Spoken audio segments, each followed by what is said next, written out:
शरदचंद्र पवार पक्षाचे प्रदेशाध्यक्ष जयंत पाटील यांनी मुंबईमध्ये मोर्चेकरांना उद्देशून भाषण केलं। त्यावेळी त्यांच्या भाषणातील एका विधानाने राजकीय वर्तुळामध्ये खळबळ उडाली। ते म्हणाले की माझं काही खरं नाही, माझ्यावर विश्वास ठेवू नका, असं वक्तव्य त्यांनी केलं आहे। जयंत पाटलांच्या या विधानाचा नेमका रोख काय असा सवाल आता केला जातोय, तर ते शरद पवारांची साथ सोडणार की काय अशा चर्चा सुद्धा होऊ लागल्या। नागपूर ते गोवा शक्तीपीठ महामार्गाला विरोध करण्यासाठी शक्तीपीठ महामार्ग विरोधी संघर्ष समितीचा आझाद मैदानावर धडक मोर्चा काढण्यात आला।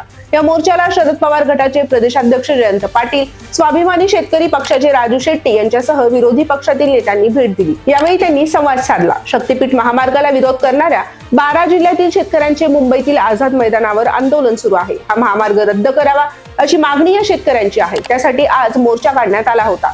या मोर्चाला काँग्रेस विधिमंडळ विधानसभा नेते विजय वडेट्टीवार, विधान परिषद गटनेते सतेज पाटील, विश्वजित कदम, शरद पवार गटाचे प्रदेशाध्यक्ष जयंत पाटील तसेच राजू शेट्टी उपस्थित होते। यावेळी भाषणात बोलताना जयंत पाटील यांनी केलेल्या विधानाची चर्चा रंगली आहे। कोणाची मागणी नसताना नवीन मार्ग तयार केले जात आहे। विकासाला आमचा विरोध नाही, पण सरकार नवे, पण हे नवीन सरकार नवे रस्ते करण्यात इतका काय इंटरेस्ट देतोय हे कळत नाही। मोठे मोठे प्रकल्प घ्यायचे, त्यातून निधी उपलब्ध करायचा असा प्रकार सुरू आहे, पण ज्याची जमीन जात असेल त्यांचा उपजीविकेचा प्रश्न निर्माण होतो। सरकार जमिनीचे पैसे देतं, मग मॅनेज होत असाल तर ते पाहतं, परंतु आम्हाला जमीन वाचवायची आहे, पैसा नको असं शेतकरी सांगत आहेत। आम्ही भाषण करून दमलो, कारण लोकांना पैसे देऊन शांत केलं जातं। निर्धाराने आला तर निर्धार टिकला पाहिजे असं जयंत पाटील यांनी आंदोलकांना उद्देशून म्हटलं आहे।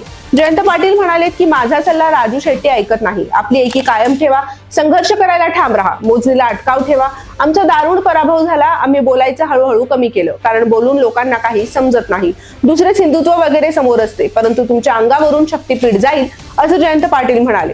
मागे सुद्धा जयंत पाटील यांनी भारतीय जनता पक्षाचे प्रदेशाध्यक्ष तथा मंत्री चंद्रशेखर बावनकुळे यांची भेट घेतली होती। त्यामुळे सुद्धा राज्याच्या राजकारणात चर्चांना उधाण आलं होतं। मात्र आपण चंद्रशेखर बावनकुळे यांची भेट घेतल्याचं जयंत पाटील यांनी स्पष्ट केलं आणि जयंत पाटील यांनी भाजपच्या प्रदेशाध्यक्षांची भेट का घेतली यावरून अनेकांनी वेगवेगळे तर्कवितर्क सुद्धा लावले होते। यावरून सुद्धा मोठी चर्चा रंगली होती। पाटील राष्ट्रवादी शरदचंद्र पवार गटाला सोडचिठ्ठी देतील का ही शंका व्यक्त केली जाते आहे आणि याच पार्श्वभूमीवर जयंत पाटील आणि शरद पवार यांच्या सोबतच्या राजकीय प्रवासाबद्दल आपण थोडंसं जाणून घेऊयात। राष्ट्रवादीच्या स्थापनेनंतर पक्षाला 1999 ला पहिल्यांदा सत्ता मिळाली आणि उपमुख्यमंत्री पदासह वजनदार खाती पवारांनी स्वतःकडे ठेवली। त्याचवेळी 40शीत असणाऱ्या एका अमेरिका रिटर्न तरुणाकडे राज्याचं अर्थमंत्री पद आलं। राज्याचे सर्वात तरुण अर्थमंत्री ठरलेले हे नेते म्हणजे जयंत पाटील। पुढे या जयंत पाटलांनी सलग 10 वर्ष अर्थसंकल्प मांडण्याचा रेकॉर्ड नावावर केला। पुढच्या 2 दशकातही प्रत्येक पातळीवर पवारांचा विश्वास सार्थ ठरवला। मोदी लाटेनंतर अनेकांनी पवारांची साथ सोडली असताना राष्ट्रवादीच्या विस्तारावर भर देणारा, अजितदादांच्या पहाटेच्या शपथविधीवेळी पवारांची निष्ठा दाखवून देणारा आणि पवारांनी निवृत्ती जाहीर करताच ढसाढसा रडणारा नेता म्हणजे जयंत पाटीलच।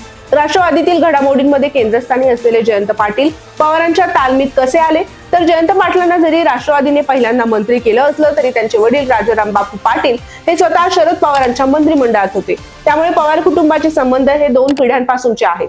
1978 मध्ये राजाराम बापू पाटील हे वसंतदादा पाटलांवर नाराज होऊन काँग्रेसमधून जनता दलामध्ये गेले।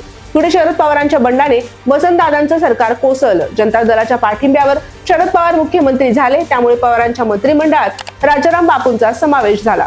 1984 ला राजाराम पाटलांचं निधन झाल्यानंतर शरद पवारांनी जयंत पाटलांना वडिलकीचा आधार दिला। त्यामुळे पुढे जयंत पाटलांनी व्यक्तिकेंद्रित राजकारण करत पवारांची ताकद वाढवली। आता हे शरद पवारांचे लाडके जयंत पाटील पक्ष सोडणार असल्याच्या चर्चा आहेत।